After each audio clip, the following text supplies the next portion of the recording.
Hi friends, ಎಲ್ಲರಿಗೂ ನಮಸ್ಕಾರ. RSK home cooking YouTube ಚಾನಲ್ಕ ಸ್ವಾಗತ. ಇವತ್ತು ನಾನು ನಿಮಗೆ ಸರಳವಾಗಿ ಸುಲಭ ವಿಧಾನದಾಗ ಗೆಣಸಿನ ಹೋಳಿಗೆ ಮಾಡೋದು ಹೆಂಗಂತ ತಿಳಿಸ್ಕೊಡ್ತೀನಿ. ಅದಕ್ಕಿಂತ ಮೊದಲು ನಮ್ಮ ಚಾನಲ್ ಸಬ್ಸ್ಕ್ರೈಬ್ ಮಾಡ್ರಿ, ಬಾಜು ಇರೋ ಬೆಲ್ ಐಕಾನ್ ಕ್ಲಿಕ್ ಮಾಡ್ರಿ, ವಿಡಿಯೋನ ಸ್ಕಿಪ್ ಮಾಡ್ಲಾರ ಪೂರ್ತಿ ವಿಡಿಯೋ ನೋಡ್ರಿ.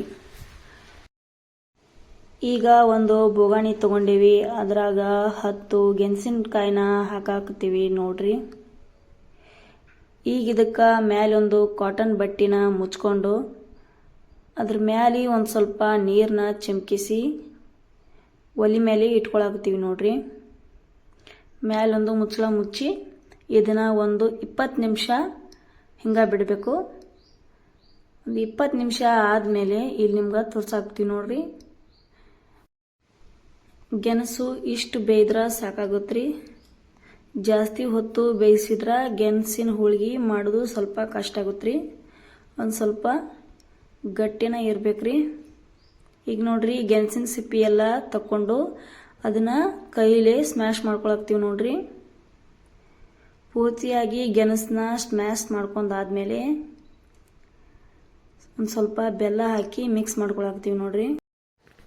ಗೆಣಸಿನಕಾಯಿ ಸ್ವೀಟ್ ಇರೋ ಕಾರಣಕ್ಕೆ ಬೆಲ್ಲ ಜಾಸ್ತಿ ಹತ್ತುದಿಲ್ರಿ, ಹಾಗಾಗಿ ನೋಡ್ಕೊಂಡು ಬೆಲ್ಲ ಹಾಕೋಬೇಕಾಕತ್ರಿ. ಇಲ್ಲಿ ನೋಡ್ರಿ, ನಾವೆಷ್ಟು ಬೆಲ್ಲ ಹಾಕಿವಿ ಅಷ್ಟು ಹಾಕಿದ್ರೆ ಸಾಕಾಗುತ್ತ್ರಿ. ಈಗ 2 ಗ್ಲಾಸ್ ಗೋಧಿ ಹಿಟ್ಟನ್ನ ನಾದಿ ರೆಡಿ ಮಾಡಿ ಇಟ್ಕೊಂಡಿವಿ. ಈ ಕಡೆ ಗೆಣಸು ಮತ್ತು ಬೆಲ್ಲನ ಮಿಕ್ಸ್ ಮಾಡಿಟ್ಟಿದ್ವಲ್ರಿ, ಈಗ ಅದನ್ನ ಕಲ್ಲಿನಾಗ ಅರಿಯಾಕ್ತೀವಿ ನೋಡ್ರಿ. ಈ ರೀತಿ ಕಲ್ಲಿನಾಗ ಹರ್ಕೋಬಹುದು, ಇಲ್ಲಾಂದ್ರೆ ಮಿಕ್ಸರ್ಗೂ ಬೇಕಾದ್ರೂ ಹಾಕೋಬಹುದ್ರಿ.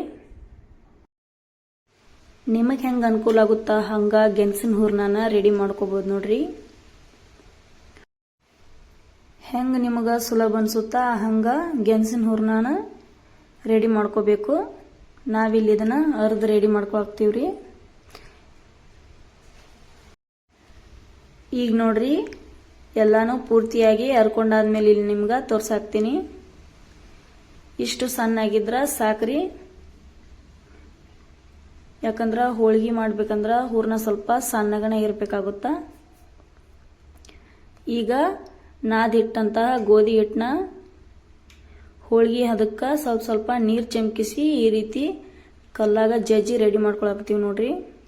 ಈಗ ಹಿಟ್ಟು ರೆಡಿ ಆಯ್ತು, ಈ ಕಡೆ ಹೂರ್ಣನೂ ರೆಡಿ ಆಗೈತಿ. ನಾವು ನಾರ್ಮಲ್ ಹೋಳಿಗೆನ ಮಾಡ್ತೀವಲ್ರಿ, ಹಂಗ ಅದೇ ರೀತಿ ಕಣ್ಕಣ ತಗೊಂಡು ಹೂರ್ಣನ ತಗೊಂಡು ಅದೇ ರೀತಿ ತುಂಬ್ಕೋಬೇಕು ನೋಡ್ರಿ. ಯಾವುದೇ ರೀತಿ ವ್ಯತ್ಯಾಸ ಇಲ್ಲ ಇದ್ರಾಗ. ತುಂಬ್ಕೊಂಡಾದ್ಮೇಲೆ ನಿಧಾನಕ್ಕೆ ತಿಡ್ಕೋಬೇಕು ನೋಡ್ರಿ. ಹೋಳಿಗೆ ಹೆಂಗೆ ತಿಡ್ಕೋತೀವಿ ಹಂಗೆ ಈ ಗೆಣಸಿನ ಹೋಳಿಗೆನೂ ತಿಡ್ಕೋಬೇಕ್ರಿ.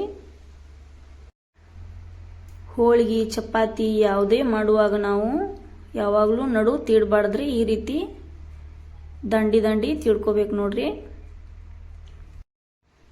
ಅಂದ್ರೆ ಹೂರ್ಣ ಎಲ್ಲ ಕಡೆ ಸ್ಪ್ರೆಡ್ ಆಗಿ ಚಂದಂಗ ಹೋಳಿಗೆ ರೆಡಿ ಆಗ್ತಾವ್ರಿ. ಈಗ ನೋಡ್ರಿ, ಇದನ್ನ ಬೇಯಿಸಿ ತೋರಿಸ್ತೀವಿ. ಹೋಳಿಗೆ ಬೇಯಿಸುವಾಗ ಜಾಸ್ತಿ ಉರಿ ಬೇಕಾಗುದಿಲ್ರಿ, ಮೀಡಿಯಂ ಉರಿಲೇನ ಬೇಯಿಸ್ಕೋಬೇಕಾಕತ್ರಿ. ಗ್ಯಾಸ್ ಮೇಲೆ ಮಾಡೋರಿದ್ರು ಮೀಡಿಯಂ ಉರಿಲೇನ ಬೇಯಿಸ್ಕೋರಿ.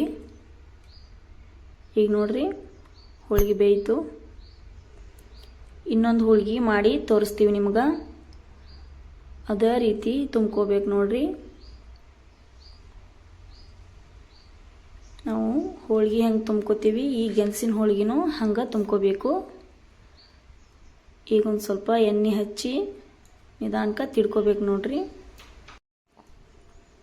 ಈ ಗೆಣಸಿನ ಹೋಳಿಗೆ ರೆಸಿಪಿ ಭಾಳ ಸುಲಭ ಮತ್ತು ಭಾಳ ಈಸಿ ಐತ್ರಿ.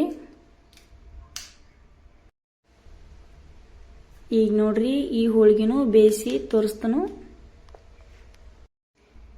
ಗೆಣಸಿನ ಹೋಳಿಗೆ ಮಾಡೋದು ಎಷ್ಟು ಸುಲಭ ಮತ್ತು ಸರಳ ವಿಧಾನದಾಗ ನಾನು ನಿಮ್ಗೆ ಇವತ್ತು ತಿಳಿಸ್ಕೊಟ್ಟೇನ್ರಿ.